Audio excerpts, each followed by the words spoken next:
दरवाजे पर लोहे के डांडों वाले नेज़ों की अनियों में अड़सी हुई मशलें जल रही थीं और सब्ज इस्तंबुली रेशमी पर्दा पड़ा था जिस पर चांदी के तारों से कुरान पाक की आयतें कड़ी हुई थीं। और जो शामी इब्तिदाई सर्दी की बर्फीली हवा में लरज रहा था वो माँ घोड़े के अंदर घुस गया। अंदर से कुशादा खेमे के बीचों बीच शहतीर से एक बूढ़ा आदमी बंधा हुआ था जिसकी सफ़ेद नोची खिंची दाढ़ी कांप रही थी और नंगे जिस्म के ताज़ा जख्मों से खून बह रहा था। और उसके सामने एक आदमी छोटी सी मशल लिए फूंक डालने के अंदाज में खड़ा था। अभी वो उस मंजर के खौफ पर गालिब नहीं हो पाया था कि एक लंबे तड़ंगे आदमी ने उसके घोड़े की जंजीरें थाम लीं। उसकी एक बगल में एक फूल सी लड़की फड़फड़ा रही थी। उसके घोड़े को धकेल कर खेमे के बाहर कर दिया गया। वो बूढ़ा आदमी उसी तरह चीखता रहा और वो दरवाजे पर खड़ा सुनता रहा। एक सवार ने उसके घोड़े की रासें शाही बारगाह की तरफ फेरनी और वो चलने लगा। और उसी रात की उस मुकद्दस घड़ी में जब फरिश्ते आसमान से नजूल करते हैं और गुनाहगार इंसानों और बदनसीब कौमों के आंसुओं से भीगे हुए तकदीरनामे सरों पर रख कर ले जाते हैं और अर्शे आजम का पाया पकड़कर खुदाए कहार और खुदाए करीम के हुजूर में गिड़गिड़ाते हैं और तकदीरें बदल डालने का परवाना हासिल करते हैं, रात की उसी बरगुज़ीदा घड़ी में उसने घोड़े के याल और तलवार का कब्जा पकड़कर आंसुओं से वुजू की हुई आवाज में खुदा से दुआ मांगी कि अगर हमारे इम्तिहान और अजाब का जमाना खत्म हो गया हो तो मुझे वो हौसला और ताकत अता कर कि मैं इन नापाक भेड़ियों को अपनी मुतबर्रिक सरजमीन से धकेल कर समुंदर में गर्क कर दूं। और अगर ये सादत मेरे मुकद्दर में नहीं है तो अभी और इसी वक्त और इसी घड़ी मुझे मौत अता कर दे। फिर एक खैमे से बड़ी सुरीली आवाज आई। उसने रासें खींच लीं और सुनने लगा। मेरे बाल मुश्क के दरिया की पुरशोर मौजें हैं, मेरी आंखों के आबगीनों में वो शराब छलटती है जिसके लिए फरिश्ते आसमानों पर इबादत करते हैं। अगर सूरज और चांद को एक साथ देखना हो तो मेरा गिरबान खोलो, और मेरी रफ्तार का दूसरा नाम ही गर्दिशे अय्याम है। वो घोड़ा बढ़ाकर खैमे की झुरी पर हाथ रखकर खड़ा हो गया। वलायत दमिश्क के सबसे बड़े आमिल फजील की मशहूर कनीज मुगैरा हवा का लिबास पहने मशलों की रोशनी में तड़प रही थी और गा रही थी, और बैलबक का आमिल अय्याज सलीबी अफसरों के कानों से खुशामदाना सरगोशियां कर रहा था। वो सारी रात बख्तर के ताबूत में दफन घोड़े की पीठ पर गड़ा रहा। लुई हफ्तुम शाम के शुमाली मजाफात को ताराज करके वापस आ रहा था और शहनशाह कूनरेड बैलबक को गारत करके लश्कर उठा चुका था। बल्किया इन दोनों लश्करों के इंतजार में पड़ी हुई थी और चाहती थी कि इनके साथ ही दमिश्क पर यलगार करे और एक ही रेले में फैसला कर दे। सुबह की नमाज के बाद ही एलिस ने उसे खबर दी कि दिन में आराम कर लो क्योंकि आज रात दमिश्क की फसलों पर शब खून के परचम उड़ाए जाएंगे। फिर उसने मलका से तस्दीक की और बदहवास हो गया। जब कहतान से मुलाकात की कोई सूरत न निकली तब वो मलका को पुर्चा देकर दुर्राए फिशां की सैर को निकला और थोड़ी देर बाद मलका अपनी खिदमत गुजार औरतों के साथ मछली के शिकार में फंस गई। वो घोड़ा उठाकर बुर्ज फतह के सुनसान दरवाजे पर आया। ये बुर्ज अमादुद्दीन जंगी ने अपनी फतह की यादगार में बनवाया था, जो एक तरफ जबल लुबनान के जंगली रास्तों और दूसरी तरफ जर्दा फिशां के उतारों की निगरानी करता था, लेकिन जिसकी फौजी अहमियत खत्म हो चुकी थी और जो शिकारियों की क़यामगाह बनकर रह गया था। उसने चारों तरफ घूम फिर कर इत्मीनान किया, फिर रासें दरवाजे के कुलाबे में बांधी और तलवार खींचकर पूरी एहतियात से बुर्ज की आखिरी मंजिल पर चढ़ गया।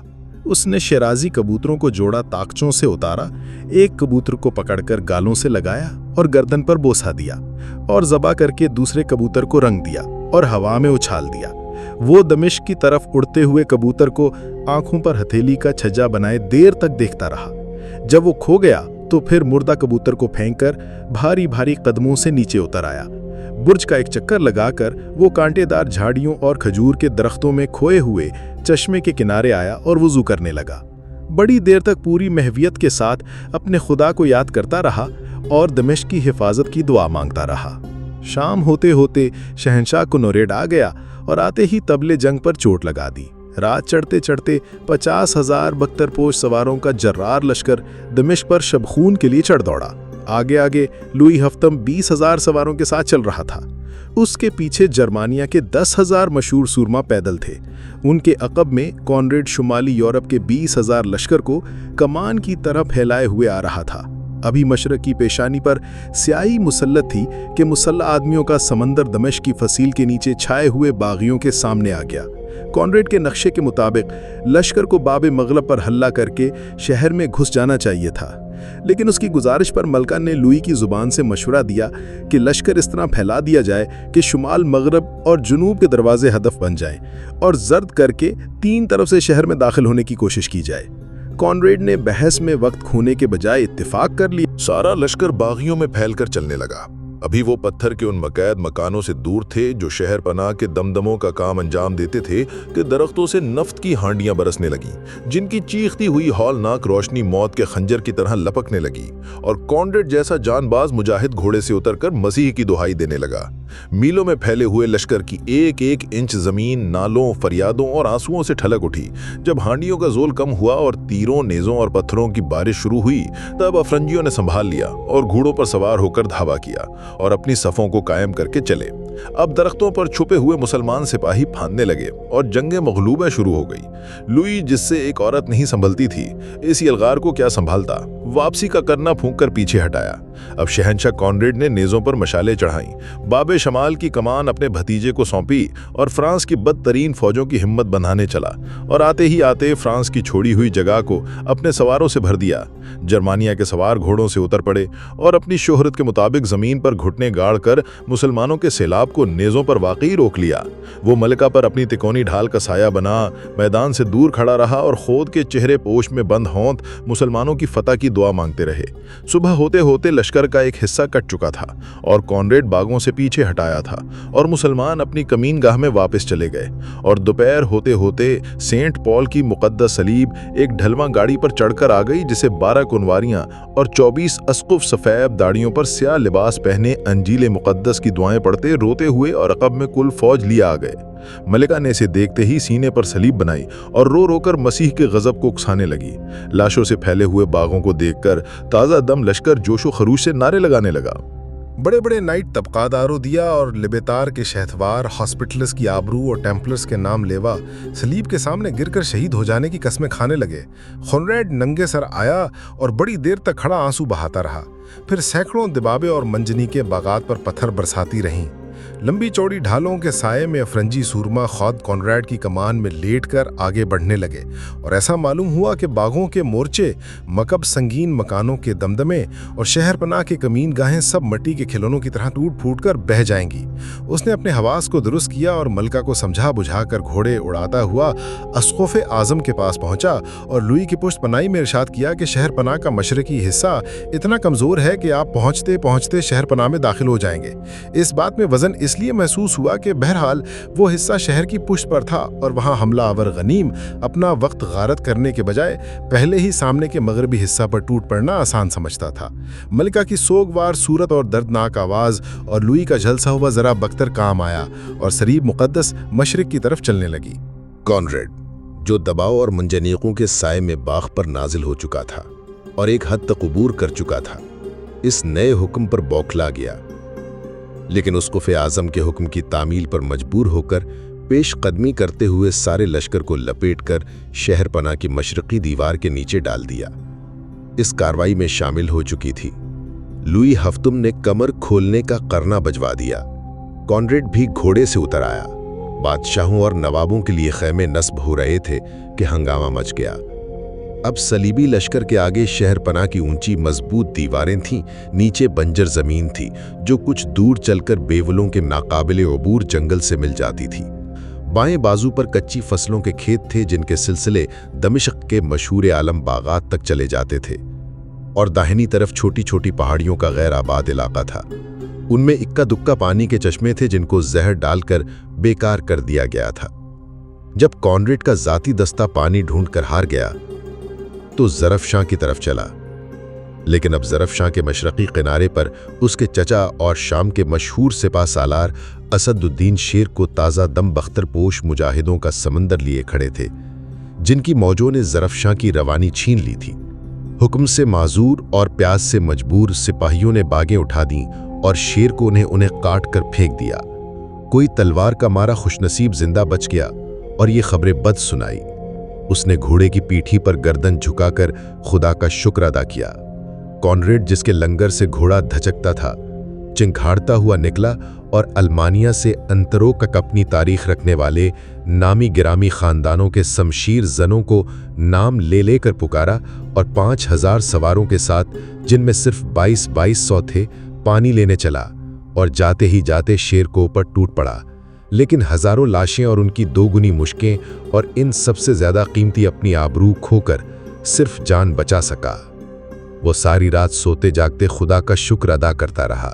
मलका जो सलीब के नाम पर मशरिकी शहरों और किलों का शिकार खेलने निकली थी, दमिश्क के नुकसान ज़दा मुहासरे से उकता गई थी और लुई की लंजजाती क़ुर्बत से उकताने लगी थी। दमिश्क के मशरिक में दूर दराज मकामात से रसद लाने वाले लश्कर पर अमीर होकर सितारों की छाँव में सवार हुई। मुसल्ला नॉर्मन औरतों के हुजूम में वो उसकी बाग से बाग उड़ाता चला जा रहा था। जरबे के छोटे से वीरान कस्बे को कोसते हुए जब वो आगे बढ़े तो दमिश्क 20 मील पीछे छूट चुका था। इस सहराए शाम के सिलसिले नजर आने लगे थे, जिसका सिलसिला अरबिस्तान तक चला जाता है और जहां का मौसम दिन रात में 2 मरतबा मिजाज बदल लेता है और मुस्तकिल तौर पर दमिश्क से मुख्तलिफ रहता है। यहाँ उसने बबूल और सना के जंगलों के टेढ़े मेढ़े रास्तों में उलझा कर मलका को लश्कर से काट लिया और लश्कर की सिमते मुखालिफ में उड़ा ले गया। पलट कर देखा तो गर्मी से परेशान एलिस, उसकी कुछ रफीकों और ज़ाते खास के मुहाफिज रसाले के चंद सवारों के सिवा कोई न था। अब धूप तेज और हवा मुतदिल होने लगी थी और ज़रा बख्तर जलने लगे थे और पानी की छागलें खाली होने लगी थीं और मलका का आबदार खाना लश्कर के साथ बिछड़ चुका था। वो आगे बढ़कर मलिक शाह सिलजोकी की वैरान रसदगाह के सामने उतर पड़ा, जो लातादाद खजूरों की छतरियों में मुंह छुपाए खड़ी थी। उसकी अक्सर छतें गिर चुकी थीं और दरवाजे निकल चुके थे और फर्श के मनकूश पत्थर गायब हो चुके थे। दाखिले की मेहराब में लोहे के बजाय कांटेदार झाड़ियों का दरवाजा खड़ा था, जिसे उसने तलवार से गिरा दिया। उसके इर्द गिर्द सवारों को फैलाकर अंदर घुसा और लको-दक सहन में उतर पड़ा। उसके वस्त में 8-10 सीढ़ियों के नीचे बावली का सब्ज पानी मुर्दा पड़ा था और उसके चारों तरफ चबूतरा था, जिस पर कनेर और खजूर के दरख्त थे और हर चहार तरफ भूरे पत्थर के कोशक और दोहरे दालान और सख्चियां थीं, जिनकी छतें गिर चुकी थीं या गिरने का इंतजार कर रही थीं और अब जिनमें कबूतर और अबाबीलें पड़ाव की हुई थीं और मलिक शाह सिलजोकी को दुआएं दे रही थीं। दाखिले की मेहराब पर भारी कुब्बा था, जिसके बैठे हुए जीने पर दे तलवार टेक कर चढ़ गया। कुब्बा सलामत और खुश्क था। वो नीचे उतरा और अपने घोड़े मेहराब में इस तरह धांस कर बांध दिए कि वो जिंदा फाटक हो गए। एलिस ने कनेर की घनी छांव में चादर बिछा दी और मलका का बख्तर खोलने लगी। मलका जर्दे मखमल का ज़ेर जामा पहने उठते आफताब की चढ़ती गर्मी में वसीओ रीज बावली के ठंडे हरे पानी को घूर रही थी और आस्तीन चढ़ा रही थी और वो उनके जिस्म की कातिल गुलाइयों में खो गया था। फिर वो बेदार हुआ और एलिस से अपना बख्तर खुलवाते हुए बोला, अगर मलिका आलम गुस्ल फरमाए तो मैं हट जाऊं। मलका आलम अपने सुर्ख बालों की रेशमी रस्सी खोल रही थीं। वो अपना बख्तर एलिस के हवाले कर सिर्फ तलवार लेकर बावली में उतर गया। घूम कर देखा, कोई सूरत उसके सामने ना थी। उसने इत्मीनान से वजू किया और मेहराब में आया, अपने अबलक की गर्दन थपथपाई और उसी का ज़ैन पोश लेकर कुब्बे पर चढ़ गया। थोड़ी देर वो इस पुरफजा मकाम पर सुकूत के आलम में बैठा रहा, फिर कबूतरों की बीट से सफ़ेद फर्श पर ज़ैन पोश बिछाकर नमाज के लिए खड़ा हो गया। इतने दिनों बाद खुदा के हुजूर में पहुंचा तो खशियत इलाही का गलबा हुआ और वो बड़ी देर तक रोता रहा और पूरी महवियत के साथ नफलें पढ़ता रहा। मालूम नहीं कब तक पढ़ता रहा। एक बार उसने सलाम फेरा तो मलका सामने खड़ी थी। वो दोनों एक दूसरे की आंखों में आंखें डाले घूरते रहे। जब निगाहों में तहय्युर की जगह अजनबियत और बेतमादी बढ़ने लगी और मलका के भीगे सुर्ख बालों से 2 मोती टपक कर उनकी नीली आंखों की लंबी पलकों पर थरथराने लगे और वो पलकें झपकाने लगीं, तब उसने बैठे ही बैठे अपने सामने से तलवार उठाई और उसे टेक कर खड़ा हो गया। मलका ने उसकी तरफ देखे बगैर धीमे और तल्ख लहजे में पूछा, तुम मुसलमान हो? उसने गोयाई की सारी ताकत समेटकर भारी और मजबूत आवाज में जवाब दिया, हाँ, खुदा का शुक्र है कि हम उसके सच्चे दीन इस्लाम के नाम लेवा हैं। झूठे भी हो, गद्दार भी हो, जासूस भी हो। मलिका आलम, हमारे कान ऐसे खिताबात सुनने के आदी नहीं। अगर इन इल्जामात में से कोई भी सही होता तो आप जामे बहिश्त के किनारे शेर का लुकमा बन चुकी होती। नहीं, तुमने वो खिदमत हमारी निगाह में एतबार हासिल करने के लिए अंजाम दी। तुमने उस शुजात की बहुत बड़ी कीमत वसूल की। तुमने मगरिब की एक जलीलुल मर्तबत मलिका की नामूस के लिए साजिश की। तुमने जॉन दी नाइट बनकर हमारी शब खून का मंसूबा मट्टी में मिला दिया। तुमने दमिश्क के मुहासरे में हमारे जर्रार लश्कर को दगा दी और उसे प्यासा मार दिया। और اب ہمارا خیال ہے کہ ہم جان دی نائٹ کے شامی سواروں کی حراست میں ہیں۔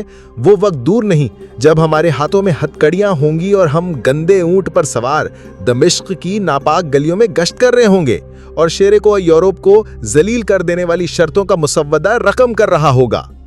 طب لسکے کے بیان کیے ہوئے اندیشوں میں سے کوئی بھی اندیشہ مکمل ہونے کی جسارت کرے۔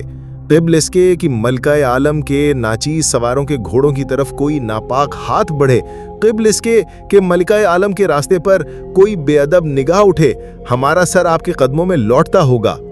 اس نے والہانہ انداز میں پورے تیقن سے کہا۔ اب اس نے تلوار بے نیام کر دی جس کی جھنکار سے قبہ گونج گیا اور نائٹوں کی طرح گھٹنوں پر گر کر تلوار کے پھل کو بیچ سے چوم کر دونوں ہتھیلیوں پر رکھی اور اسی طرح بیٹھا رہا۔ ملکہ اس کا چہرہ پڑھتی رہیں اور آنسوؤں کے 2 قطرے ان کے رخساروں پر لرزنے لگے۔ ملکہ عالیہ، مسلمان اپنے دین کے بعد اپنی تلوار کی ناموس کے لیے جیتا اور مرتا ہے۔ ملکہ نے تلوار اس کے ہاتھوں سے اٹھا کر نیام کر دی اور جانے کے لیے مڑی۔ اس نے اٹھ کر بازو پکڑ لیا اور اس نے دیکھا کہ جنت کی سب سے حسین حور زرد مخملی لباس پہن کر اس کے سینے سے لگ گئی ہے۔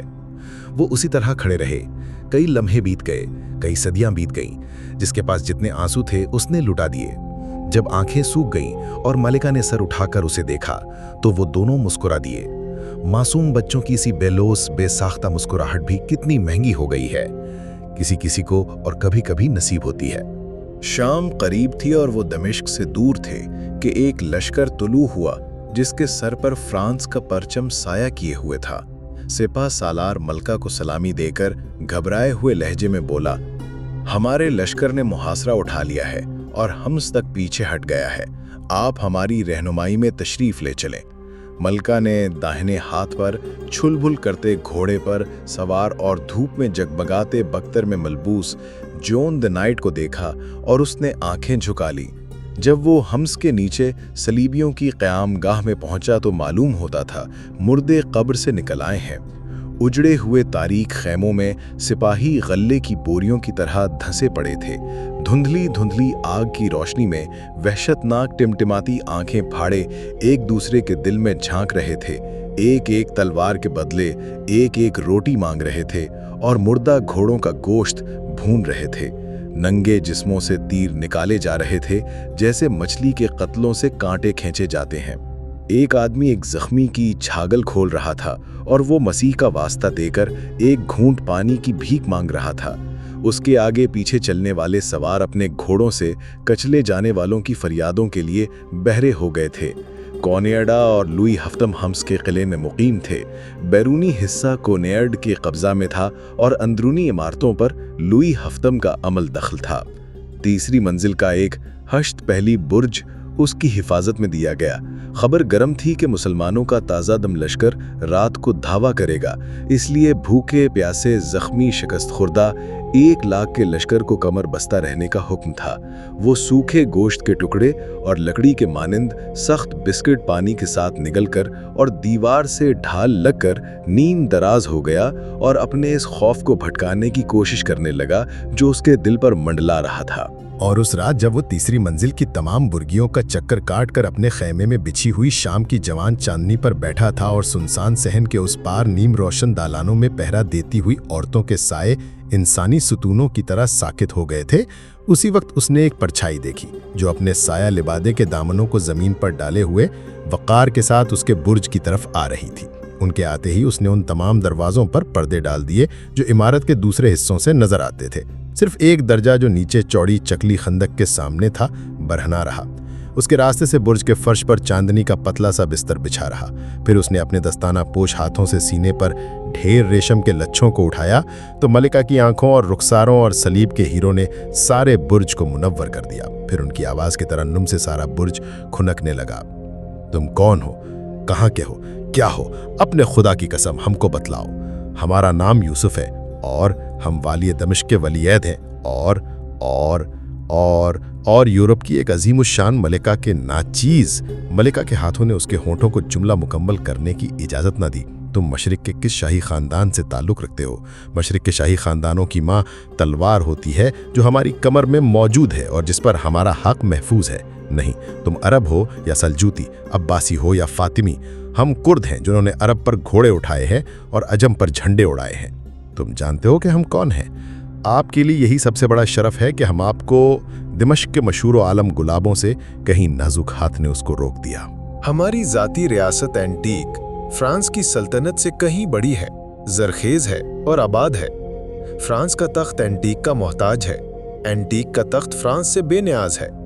हम चाहते हैं इस तारीकी में कोई सतून हमारी जासूसी तो नहीं कर रहा। उसने मलिका को सीने से अलग किया, तलवार खींचकर बाहर निकाला, हर तरफ से इत्मीनान करके वापस आया। हमारी आरजू है कि तुम्हारे सिवा कोई आरजू ना करे। क्या अच्छा होता कि तुम्हारे सर पर एंटीक का ताज होता और तुम्हारे कदमों में एंटीक का तख्त। लेकिन मलिका आलम, मजहब तुम्हारी जाती चीज है जिसे तुम अपनी जात की तन्हाई तक महदूद रख सकते हो। ये कैसे मुमकिन है? बादशाहत के दूसरे नागवार लवाजिमात की तरह चंद मजहबी रसूम की ज़ाहिरी बजावरी भी बर्दाश्त की जा सकती है। लुई को पुराने ताज की तरह तब्दील किया जा सकता है। लेकिन तुम चुप हो, तुम बोलते क्यों नहीं? बोलो, तुम्हारी भयानक खामोशी से हमारी हड्डियां पिघली जाती हैं। तुम खामोश हो। मोहब्बत एक लफ्ज़ है जिसे ज़बान की एक हकीर सी लग़्ज़िश अदा कर देती है, लेकिन इस पर साबित कदम रहना बड़े बड़े बादशाहों के लिए भी दुश्वार है। यूसुफ, अगर तुम मशरिक में एक सल्तनत पैदा कर सको और हमको मजहब की ज़ाती आज़ादी देने का वादा करो, तो हम मगरिब का एक जरीलुल मर्तबत ताज उतार कर एशियाई गवर्नर के छोटे से वली अहद की सूती पगड़ी कबूल कर सकते हैं। तुम इसी तरह साकित हो। लोई का ख्याल था कि हम आदमियों को परखने में अपना सानी नहीं रखते, लेकिन आखिरकार उसकी बहुत सी बातों की तरह ये बात भी नाकाबिले कबूल हुई। हमने जब तुमको देखा तो महसूस किया कि हमने जिस चीज़ के लिए एशिया में नुज़ूल फरमाया था वो मैसर आ गई। जब तुमने हमारे ज़ाती रसालादारों का शानदार लिबास ज़ेब तन किया तो इस ख्याल को और तक़वियत हुई, और जब तुमने खालिस एशियाई शहज़ादों की जलालत का इजहार करके हमारी ज़िंदगी का सबसे बड़ा शेर गीदड़ की तरह शिकार किया तो हमें लुई के कौल पर इल्हाम का धोखा हुआ और अपनी निगाह कर नाज। लेकिन इस वक्त इंकशाफ हुआ कि हमने चांदनी से क़बा तराशने की कोशिश की थी, हमने संगीन मुजस्समों से रक़्स की फरमाइश की थी, हमने एशियाई अफसानों को हकीकत में बदल देने का ख्वाब देखा था। मलिका आलम, मशरिक के गवर्नर के वली अहद हमारे देश की कुंवारियां दगाबाज आशिकों का खून पी लिया करती हैं, लेकिन तुम मलिका आलम ताज बादशाहों के लिए उतारे गए हैं। अगर कोई बेवकूफ़ सिपाही अपने सर पर रख लेता है तो ताज का कुछ नहीं बिगड़ता है, सिपाही की गर्दन तलवार का गिलाफ हो जाती है। तुम्हारी सूरत की तरह तुम्हारी जुबान में भी जादू है। काश जुमला मुकम्मल होने से कबल बुर्ज उनकी खुशबूदार रोशनी से खाली हो गया और पहली बार उसे अपनी गुर्बत का एहसास हुआ, ऐसी गुर्बत जो बादशाह से कम पर रजामंद नहीं हो सकती थी। पहली बार उसे अपने सीने में खंजर सा तीरता महसूस हुआ और वो दर्द की शिद्दत से बिलबिला उठा और बुर्ज के बाहर निकल आया।